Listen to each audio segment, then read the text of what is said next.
Ours is a statutory body created by Parliament of India 60 years back.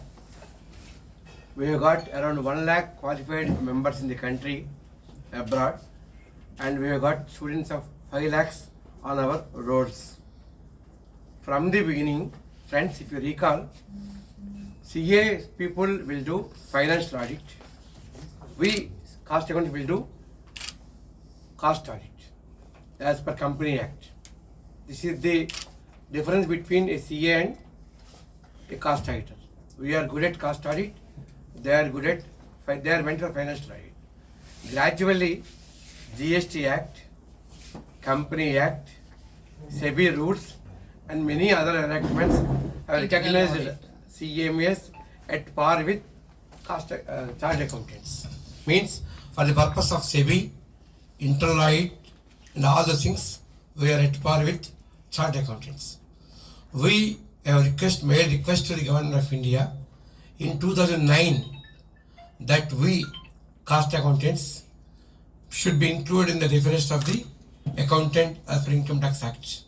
Please note that as per Income Tax Act prakaram, they can do tax audit. They mean CS. We are not allowed to do tax audit as per the law. But what we have told government is, look, we are also equally qualified. We have same syllabus, same training, everything is equal. Kindly give a chance to do tax audit. Why? Induk ival maku mee em goppa. See, as of today, the number of accountants in the country are very, very less. I am referring to qualified accountants who do audit are very less. The country to become Viksit Bharat needs more qualified people. So what we thought is, we told government is, look, you wanted to go for Viksit Bharat. To make it Viksit Bharat, we should have two things. Ease of doing complaints. Tax is very, very important. GST, income tax, ఒకటి ప్రత్యక్ష పన్ను, ఇంకోటి పరోక్ష పన్ను. ఈ పన్నుల్లో complaints చేస్తే ఆటోమేటిక్గా మీరు చూసే ఉంటారు. వారణాసి కాదు, ప్రయాగరాజ్లో 1000 కోట్లు జిఎస్టీ వచ్చిందండి.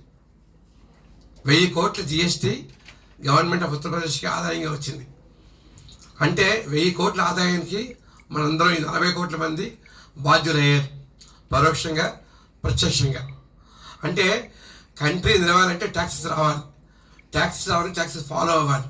ఆ కంప్లైంట్స్కి అటు చార్టర్డ్ అకౌంటెంట్లు మంచివాళ్ళు, ఇటు సీఎం అని మేము ఫస్ట్. అందువల్ల మాకు ఛాన్స్ ఇవ్వమని మేము రిక్వెస్ట్ చేస్తాం. బిల్లు తయారు చేసినప్పుడు కలిసాము, వాళ్ళు మాకు ప్రామిస్ చేశారు. కానీ అన్ఫార్చునేట్లీ బిల్లు ప్రవేశపెట్టే వాళ్ళకి మా పేరందరూ లేదు. మేమేం చేస్తామంటే ఒక మెమోరాండం తయారు చేస్తాం. ఈ మెమోరాండాన్ని ఫైనాన్స్ మినిస్టర్ గారికి, ఆర్థిక ప్రధానమంత్రి గారికి, అందరు ఎంపీలకి ఇచ్చామండి. అందరు ఎంపీలకి ఇచ్చాం.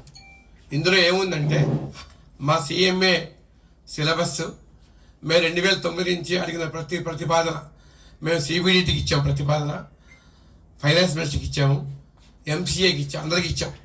మేము కూడా ట్యాక్స్ హైడ్ చేయగలము, మాకు అవకాశం ఇవ్వండి అని చెప్పేసి. అయితే ఈ మొన్న బిల్లులో దురదృష్టవశాత్తు మా పేరు రాలేదు. వాళ్ళు మళ్ళీ సీఏకే అవకాశం ఇచ్చారు. మాకు సీఏల మీద ఎటువంటి కోపం లేదు, ఏడుపు లేదు, ఏమీ లేదు. వాళ్ళు కూడా మా ప్రొఫెషనల్సే. But our request is to accommodate us. మాకు కూడా అవకాశం ఇవ్వండి, మేము కూడా ట్యాక్స్ హైట్ చేస్తాము. ఎందుకు చేయాలంటే country needs more and more cost accountants, more and more accountants to make the law complaint. ఇప్పుడు ఇన్కమ్ ట్యాక్స్ కానీ జిఎస్టీ కానీ మీరు చూసే ఉంటారు, అది ఫాలో అవ్వకపోతే మనకి ట్యాక్స్, వడ్డీ, ఇంట్రెస్టు, పెనాల్టీ, ఇంకా ఫాలో అవ్వకపోతే జైలు శిక్ష. చట్టం రావడం చాలా జటిలం అయిపోతుంది. ఇదివరకులా లేదు. ఇదివరకు కొంచెం వెసులుబాటు ఉండేది, ఇప్పుడు ఆ వెసులుబాటు లేదు. కంప్యూటరైజేషన్ వల్ల, డిజిటలైజేషన్ వల్ల ఇన్ఫర్మేషన్ మీకు తెలియదు కానండి, మీ ఇన్ఫర్మేషన్ మీ దగ్గర వాళ్ళ దగ్గర ఎక్కువగా ఉందండి. జిఎస్టీ వాళ్ళ దగ్గర, ఇన్కమ్ ట్యాక్స్ డిపార్ట్మెంట్లోని నా ఇన్ఫర్మేషన్, నా హిస్టరీ, నా ఇన్కమ్, నా ప్రాపర్టీ కంటే they got more information with them than what I have got. I mean వాళ్ళకున్న ఇన్ఫర్మేషను చాలా ఎక్కువ ఉంది. కొత్త చట్టంలో ఏం చేశారంటే డిజిటల్ స్పేస్ లాకర్, మామూలుగా మీరు వినే ఉంటారు, చాలామంది సినిమా యాక్టర్లు వాళ్ళ రాజకీయాల్లోని లాకర్లు బద్దలు కొడతారు రేడికి వెళ్ళినప్పుడు, ఆ లాకర్లో బయటపడతాయి కదా.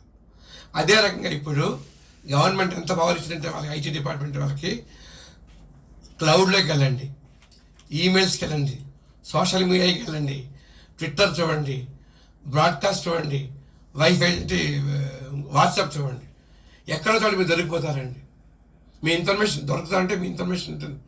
మీరు సక్రమంగా అవన్నీ కడితే సంతోషం, కట్టకపోతే మేము రిపోర్ట్ చేయాలి. ఒక సిఏ, ఒక సిఎంఏ పలానా ఎక్స్ ఇంత ఇన్కమ్ ఉంది, ట్యాక్స్ కట్టని చెప్పి రిపోర్ట్ చేయాలి. ఆ రిపోర్టింగ్ ఫెసిలిటీ మాకేమని మేము అడుగుతున్నాం. ఇది కాకుండా ఇన్కమ్ ట్యాక్స్ యాక్ట్లో ఆల్రెడీ స్పెషల్ ఫైనాన్షియల్ ఆడిట్ ఉందండి, స్పెషల్ ఫైనాన్షియల్ ఆడిట్, అది సిఎస్కి ఇచ్చారు, చాలా సంతోషం. అలాగే మాకు ఇచ్చారండి, మా దాని పేరు ఇన్వెంటరీ వాల్యుయేషన్. ఇప్పుడు ప్రతి సంవత్సరంలోని కూడా మ్యానిపులేషన్ చేయడానికి ఒక అవకాశం ఎక్కడంటే ఉంటుంది, స్టాక్లో ఉంటుందండి. స్టాక్ని మనం లెక్కించాలి, వాల్యూ చేయాలి. Physical counting, valuation. కౌంటింగ్లో తప్పు చేయొచ్చు కావాలని చెప్పేసి, వాల్యుయేషన్లో తప్పు కూడా చేయొచ్చు. ఇది ఈ వస్తువు 5 రూపాయల 6 రూపాయలు, నాకు ప్రాఫిట్ కావాలనుకోండి 10 రూపాయలు ఇస్తా, నష్టం అనుకోండి 3 రూపాయలు వేస్తాను. ఇది 3 ఎవరు సర్టిఫై చేయాలి, ఇది 6 ఎవరు సర్టిఫై చేయాలి, ఇది 7 ఎవరు సర్టిఫై చేయాలి. ఆ సర్టిఫై చేసే అధికారం, పవరు వాళ్ళు సీఎంఏకి ఇచ్చారు. డిపార్ట్మెంట్ వాళ్ళు కానీ వాళ్ళు అసెస్మెంట్ చేస్తున్నప్పుడు పలానా వ్యక్తి పన్ను ఎగవేసాడు అంటే వాళ్ళకి అనుమానం వస్తే అప్పుడు మాకు రిఫర్ చేయొచ్చు. దాన్ని ఇన్వెంటరీ వాల్యుయేషన్ అంటారు. ఈరోజు ఇప్పుడు చట్ట ప్రకారం మేము ఇన్వెంటరీ వాల్యుయేషన్ చేయొచ్చు, సిఏ మిత్రులు ఫైనాన్షియల్ ఆడిట్ చేయొచ్చు.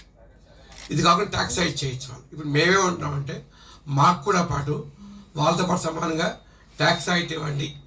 ఆల్రెడీ ఇందులో ఈ బిల్లు పెట్టిన తర్వాత మేడం గారు ఏం చేశారంటే ఒక సెలెక్ట్ కమిటీని వేశారు. అందులో 31 మంది members all over the country ఉన్నారు. మేము 31 మందిలోని 25 మంది కలిసామండి. మన రాష్ట్రంలో ఈటల రాజేంద్ర గారు ఉన్నారు, పొరుగు రాష్ట్రంలో ప్రసాదరావు గారు ఉన్నారు, బెంగళూరు, కర్ణాటక, కేరళ, సౌత్, నార్త్ అన్ని చోట్ల ఉన్నారు. మేము అందరం మొత్తం కౌన్సిల్ మెంబర్స్ అందరూ కూడా కలిసి ఈ హైదరాబాద్ చాప్టర్ సహాయంతో అందరినీ కలిసాము. అందరికీ కలిసి ఈ మెమోరాండం ఇచ్చి మాకు న్యాయం చేయండి, please do justice for the cost accountants. ఇది బ్యాక్గ్రౌండ్ అండి. ఈ బ్యాక్గ్రౌండ్లో ఈ మెమోరాండం ఇచ్చాము. ఇప్పుడు ఆల్రెడీ సెలెక్ట్ కమిటీ కలిసింది, మమ్మల్ని పిలుస్తుంది ఎప్పటికప్పుడు. మా వాళ్ళు వెళ్ళి మళ్ళీ మా కేసుని మేము రిప్రజెంట్ చేస్తాము. ఇది